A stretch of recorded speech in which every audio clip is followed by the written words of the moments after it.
भूर्भुवः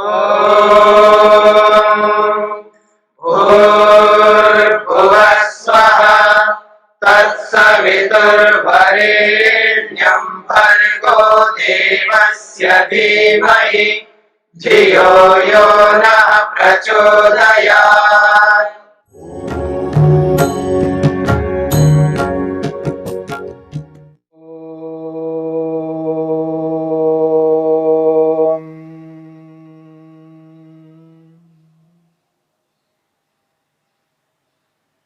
साधन पाद के 5वें सूत्र को लेकर के विचार चल रहा है।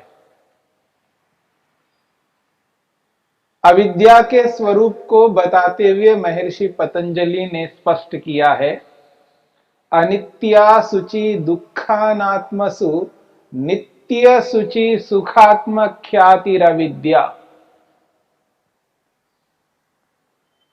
अनित्य में नित्य बुद्धि रखना, अनित्य पदार्थ को नित्य पदार्थ समझना एक प्रकार की अविद्या बताई गई। अशुचि को शुचि समझना ये दूसरी प्रकार की अविद्या है, यानी अशुद्ध को शुद्ध समझना। दुख को सुख समझना ये तीसरी प्रकार की अविद्या है। अनात्मा को आत्मा समझना अर्थात जड़ वस्तु को चेतन वस्तु समझना ये चौथी प्रकार की अविद्या है। संसार में जितने भी मनुष्य हैं जो होश में हैं, और प्रत्येक व्यक्ति में इन 4 प्रकारों वाली अविद्याओं में से कोई ना कोई एक अविद्या रहती है। जो योगाभ्यास नहीं करते, जो योगी नहीं हैं, जिन्होंने अपने जीवन में योग को धारण नहीं किया है, ऐसे प्रत्येक व्यक्ति के जीवन में अविद्या के इन 4 भेदों में से कोई ना कोई एक भेद अवश्य आपको दिखाई देगा।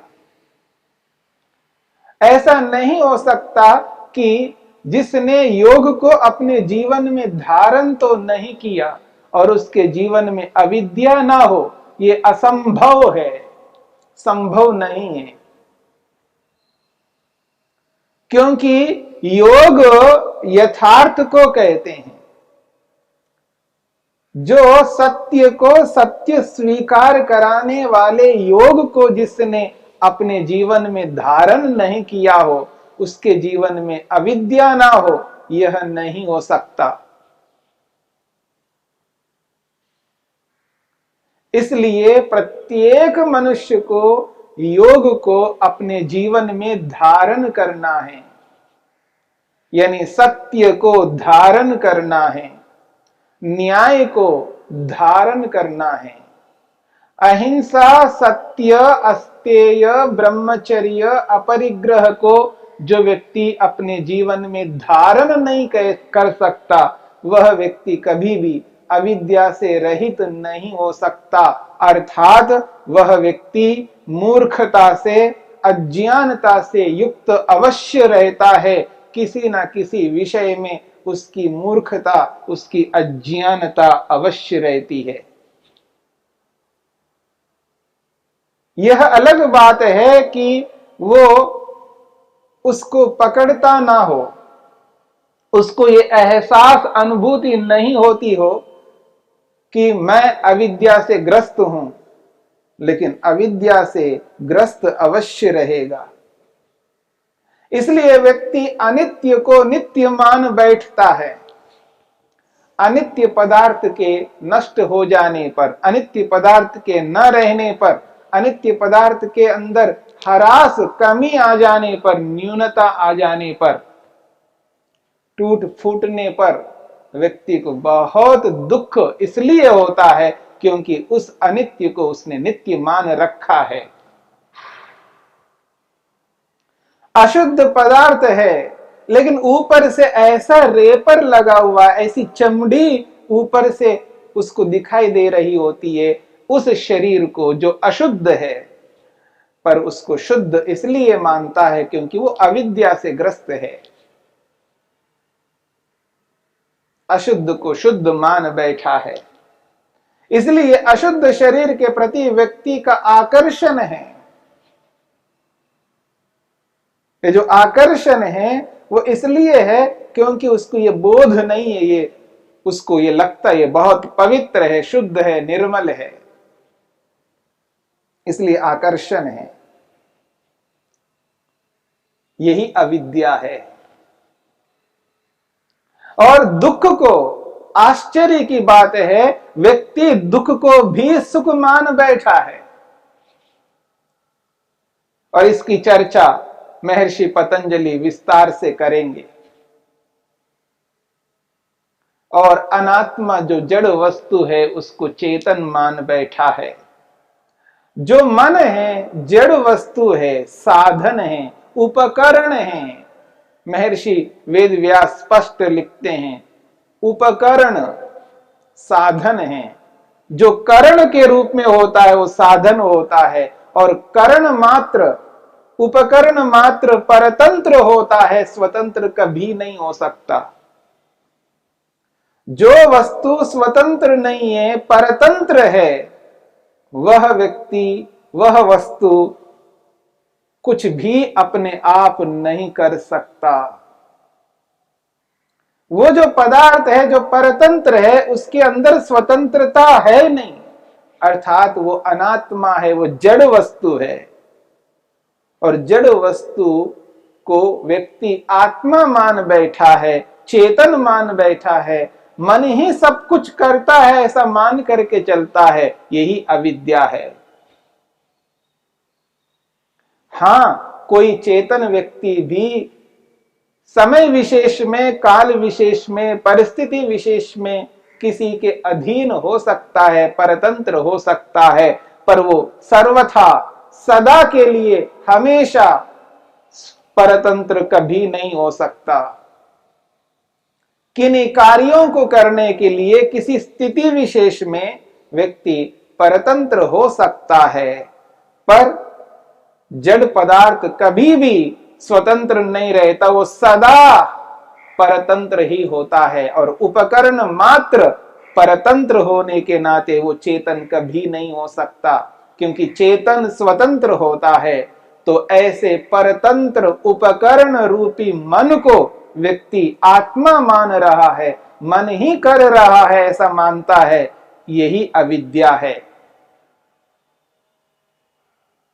इसलिए महर्षि वेदव्यास कहते हैं ये 4 प्रकार की अविद्या है, 4 भेदों वाली अविद्या है। वो कहते हैं एषा चतुष्पदा भवति अविद्या, एषा चतुष्पदा भवति अविद्या। ये 4 पांवों वाली है। अलंकारिक वर्णन है, मानो जैसे किसी पशु के 4 पांव हों,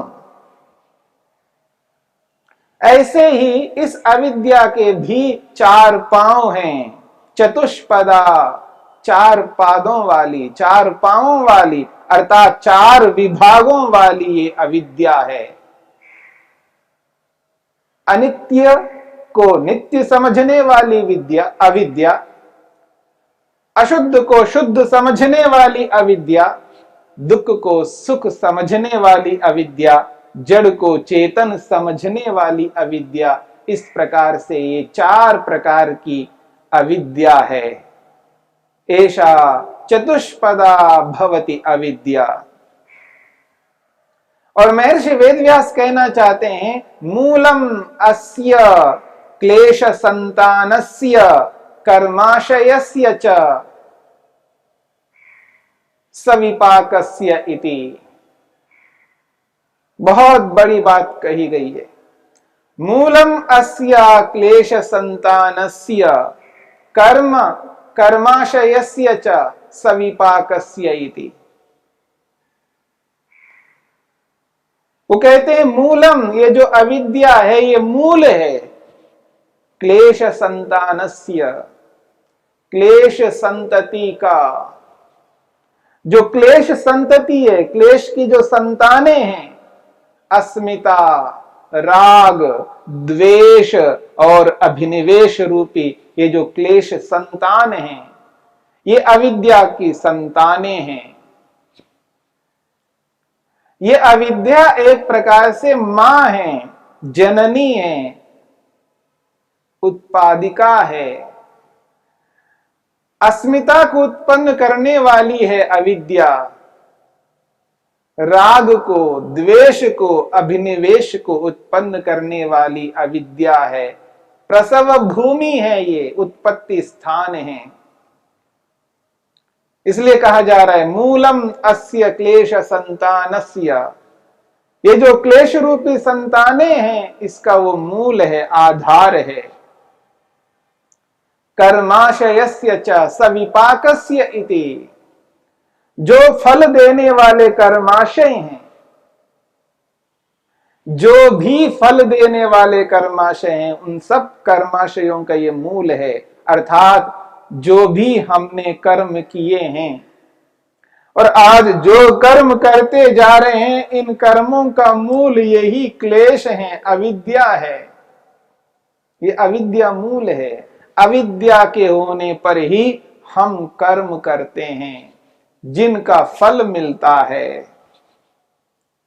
जाति, आयु और भोग के रूप में जो आज हमें फल मिला है, इस फल के पीछे, इस शरीर धारण के पीछे अविद्या मूल कारण है।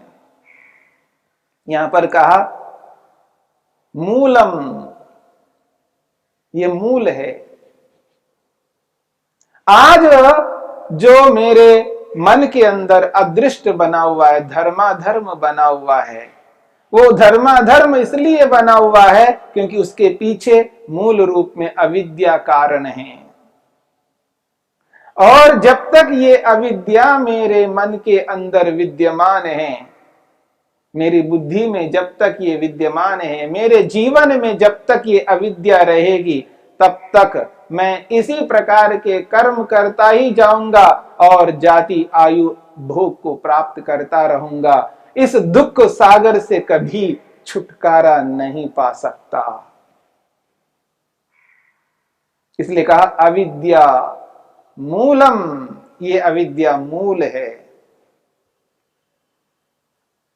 क्लेश संतान का और कर्माशय का, जो फल देने वाला कर्माशय है। इसलिए योगाभ्यास के माध्यम से व्यक्ति निष्काम कर्म करने लगता है जिनका कर्माशय नहीं बनता। जो निष्काम कर्म करता है व्यक्ति, उनका कर्माशय नहीं बनता, अर्थात उसका जन्म नहीं होता। क्योंकि निष्काम कर्म जो होते हैं वो अविद्या से रहित होकर के ही किए जाते हैं। मेरी इस बात को समझने का प्रयत्न करना। यदि निष्काम कर्म करना है तो अविद्या को हटाना पड़ेगा, अविद्या को रोकना पड़ेगा। अविद्या के रहते हुए अविद्या कार्यान्वित है, यानी क्लेश कार्यान्वित है। अस्मिता के रूप में, राग के रूप में, द्वेष के रूप में, अभिनिवेश के रूप में यदि कोई भी क्लेश विद्यमान है, उदार अवस्था में है, तो समझ लेना क्लेश की उदार अवस्था में, यानी क्लेश कार्यरत है, कार्यान्वित है, उस स्थिति में जो भी कर्म किया जाता है उसका कर्माशय बनता है, उसका अदृष्ट बनता है, जो आगे चल करके उसका फल प्राप्त होता है। यदि अविद्या को रोक लिया जाता है, यानी कोई भी अविद्या, कोई भी क्लेश मन में नहीं है, कार्यान्वित नहीं है, कार्यरत नहीं है, उदार अवस्था में नहीं है, तब जाकर के हमारा जो कर्म है वो निष्काम कर्म बनेगा। अन्यथा हमारे सारे के सारे कर्म फल देने वाले, अदृष्ट को उत्पन्न करने वाले बनेंगे, जिसका फल जाति, आयु और भोग के रूप में हमको मिलेगा। जन्म और मृत्यु को निरंतर प्राप्त कराने वाले ही कर्मों को हम करेंगे। इसलिए इस अविद्या को जीवन से हटाना है, दूर करना है, तब जाकर के व्यक्ति मुक्ति के अधिकारी बन सकता है, मुक्ति को प्राप्त कर सकता है, जन्म मरण रूपी चक्र से हट सकता है। एषा चतुष्पदा भवति अविद्या, मूलम अस्य क्लेश संतानस्य कर्माशयस्य च सविपाकस्य इति। ये जो मूल आधार है, क्लेशों का आधार है, कर्माशय का आधार है, ऐसे इस मूल अविद्या को जब तक नष्ट नहीं करेंगे, जब तक इस अविद्या को दूर नहीं करेंगे, तब तक हमारा जन्म निरंतर होता रहेगा और निरंतर मृत्यु को प्राप्त करते रहेंगे। जन्म मृत्यु रूपी इस चक्र से, संसार रूपी चक्र से ऊपर उभर नहीं सकते। इसलिए इस बात को समझने का प्रयत्न करना।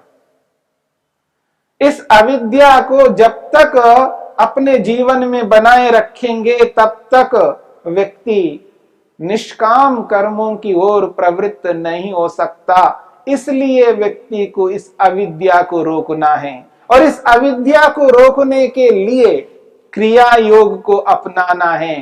तप, स्वाध्याय और ईश्वर प्रणिधान को अपनाना है।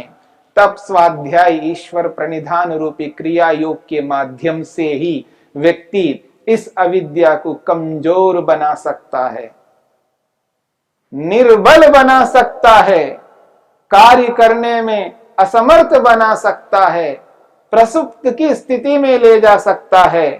और एक दिन आएगा, क्रिया योग का बार बार अभ्यास करके, विवेक वैराग्य को प्राप्त करके, प्रसंख्यान रूपी तत्व ज्ञान को, सत्व पुरुष अन्यता ख्याति रूपी तत्व ज्ञान को प्राप्त करके, इन समस्त क्लेशों को जले हुए भुने हुए चने के समान बनाना है, दग्ध बीज भाव की स्थिति में पहुंचाना है।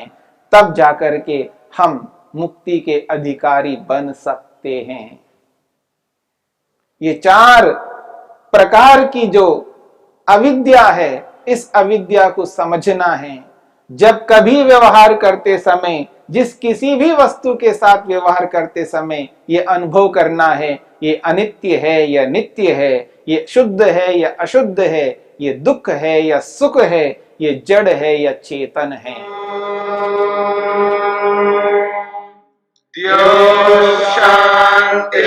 शांतिरंतरिक्षं शांति पृथिवी शांतिरापः शांतिरोषधयः शांति वनस्पतयः शांतिर्विश्वे देवाः शांतिर्ब्रह्म शांति सर्वं शांति शांतिरेव शांति क्षमा शांतिरेधि। ओम शांति शांति शांति।